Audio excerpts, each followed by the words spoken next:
Dawson's Rentals. Hey YouTube, Dawson Ryder here. Welcome to my review for the second Ben 10 special from the recent trilogy of Ben 10 specials. This one was a very interesting one. It was a Ben 10 Generator Rex crossover special. When I kept seeing it on the guide, I kept reading it as Gwen 10. I don't know why my mind put the W there, so I thought it was going to be a Gwen 10 special. But why this is interesting is, if you guys don't know, if you're watching this and you didn't know, back in the day, in the old Ben 10 continuity, there was another show also made by Man of Action called Generator Rex, which was kind of along the same lines. I hate to use this language, but it was more of a serious show, like kind of like the old Ben 10 show. I don't want to make it sound like either of these shows were serious shows for adults, but it was kind of more like a normal cartoon that could be watched by all ages, and it wasn't kind of from that era of kids can only handle 11 minutes of idiocy era. So it was kind of more of a normal, you know, superhero type cartoon. But it aired back during that time, and they actually did do a previous crossover with Ben 10. I believe it was during the Ultimate Alien era, and we debuted the original version of Shock Squatch there. So what was weird about this is that show did a crossover before, and it ended a long time ago in 2013, and so in that one you primarily saw Rex as a teenager. I mean, there might have been some flashbacks with him as a kid. It's been a while since I've seen that show, but you primarily saw him as that. It's not like Ben 10 where whether you watch the old show or not, you're used to seeing Kid Ben for a little while. So seeing Kid Generator Rex in this was weird, and it made the whole crossover feel like I was watching one of those episodes where your heroes get turned into kids. So that was strange. It's also strange doing crossover with a property that's not really around, and as such there was lots of exposition about how his world works, and it made it feel a little bit like a backdoor pilot. As far as I know, I haven't heard about anything of them bringing Generator Rex back in this format, but it was just kind of weird. I think it was my least favorite of this trilogy of crossovers. I still found it to be decently enjoyable.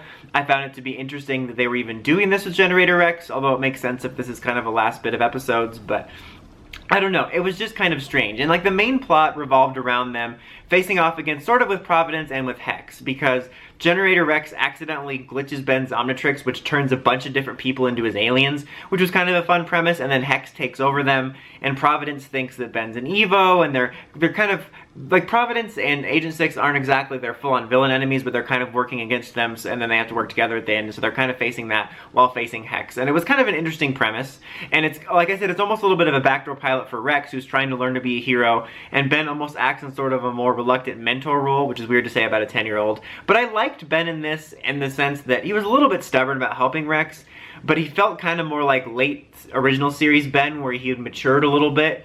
Because most of these episodes in this series are kind of one-and-done episodes. This version of Ben's kind of like a more obnoxious version of the original series one most of the time, I find. But this version of the character in this episode kind of reminded me of, like I said, late original series Ben, where he was a little more mature, a little more experienced. Because they talked a lot about how this was nearing the end of summer, so that made sense. But he kind of had to play this mentor role to Rex, which created kind of an interesting dynamic, both for Ben and for Rex. Like I said, and feeling like a backdoor pilot, because Rex is sort of learning to become a hero and learning to use his abilities, because through most of the episode he can only use the sword thing, but like throughout the episode he learns how to open up more of his abilities, which we saw in the original series. So that was kind of an interesting dynamic there. Again, I'm not sure if they're wanting to do a backdoor pilot for this. Something that was kind of fun about the citizens that got turned into aliens is there was a few little fun, unique bits of them. Like you had Gwen turning into Forearms, which felt like kind of a callback to Gwen 10, and then Max turned into Cannonbolt, which I believe, I think that was the only alien Max turned into during the Gwen 10 What If episode during the original series. I could be mistaken, but he's got like one little streak of white-gray hair here, so I thought that was kind of fun. But perhaps the most adorable one was a baby that got turned into Baby Humongosaur, which was not only adorable, but it reminded me of the episode in the original series when Ben got de-aged to like 5 and we saw like Wild Pup and like little younger Forearms and stuff like that.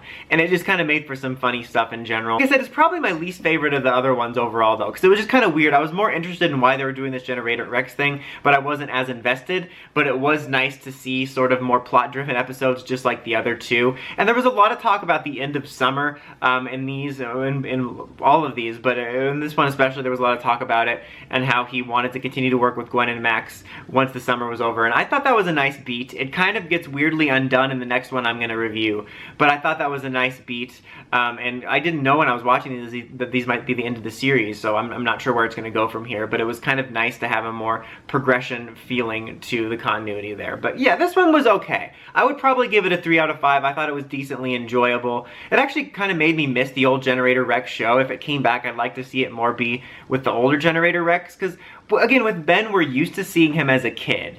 So seeing them go back to Kid Ben isn't that weird. I mean, we had Kid Ben, then older Ben, then back to Kid Ben. It's basically like Dragon Ball. So it's not that weird. But Generator Rex, it feels weird, especially in this art style, to see him as a kid. So I would feel like it would be weird to see a show like this, but I don't know, who knows. What did you guys think of this episode? What did you think of the old Generator Rex series? Did you watch it? Let me know in the comments as always. Until next time, like, comment, subscribe, and climb the steps and ring that bell so you can get my videos. Dawson Rider, signing out.